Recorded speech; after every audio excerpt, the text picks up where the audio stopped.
নৃশংস আগ্রাসনের জেরে ইসরায়েলের বিরুদ্ধে বিশ্বজুড়ে বাড়ছে ক্ষোভ। ফিলিস্তিনের গাজা ভূখণ্ডের গণহত্যা চালিয়ে যাচ্ছে ইসরায়েল। টানা 15 মাস ধরে চালানো এই হামলায় এখন পর্যন্ত নিহত হয়েছেন 46,000-এরও বেশি ফিলিস্তিনি।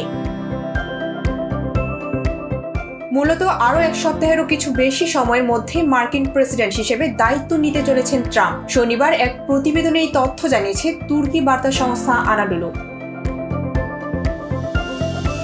এমন অবস্থায় যুক্তরাষ্ট্রের নবনির্বাচিত প্রেসিডেন্ট ডোনাল্ড ট্রাম্প ক্ষমতায় আসার আগেই গাজায় যুদ্ধবিরতি চুক্তি সম্ভব বলে জানিয়েছে হোয়াইট হাউস। শুক্রবার হোয়াইট হাউস আশা সঞ্চার করে বলেছে, গাজায় চলমান সংঘাত শেষ করার এবং সেখানে আটক জিম্মিদের মুক্তির জন্য একটি চুক্তি নবনির্বাচিত প্রেসিডেন্ট ডোনাল্ড ট্রাম্প দায়িত্ব নেওয়ার আগেই সম্ভব।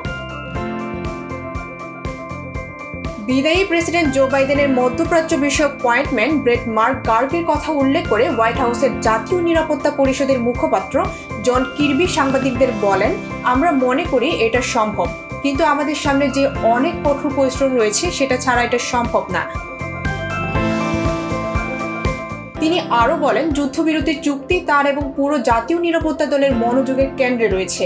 এটি এমন কিছু যা আমরা খুব বেশি করে চাই সম্পন্ন করতে। এটি আমরা শুধুমাত্র যে অফিস ছাড়ার আগে সম্পন্ন করতে চাই তাই নয়, এটি করা প্রয়োজন, কারণ এই মানুষগুলো এখন অনেক দিন ধরে বন্দী হয়ে আছে এবং প্রতিটি দিনই তাদের কাছে অনিশ্চয়তার দিন এবং শোকের দিন।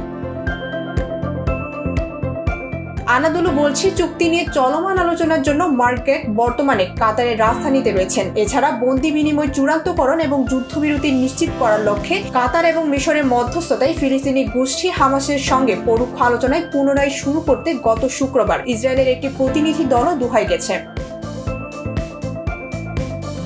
উল্লেখ্য, 2023 সালে গত 7 অক্টোবর হামাসের নজিরবিহীন আন্তঃসীমান্ত হামলার পর থেকে ইসরায়েল গাজা উপত্যকায় অবিরাম বিমান ও স্থল হামলা চালিয়ে যাচ্ছে। ইসরায়েলে এই হামলায় হাসপাতাল, স্কুল, শরণার্থী শিবির, মসজিদ, গির্জা সহ হাজার হাজার ভবন ক্ষতিগ্রস্ত বা ধ্বংস হয়ে গেছে।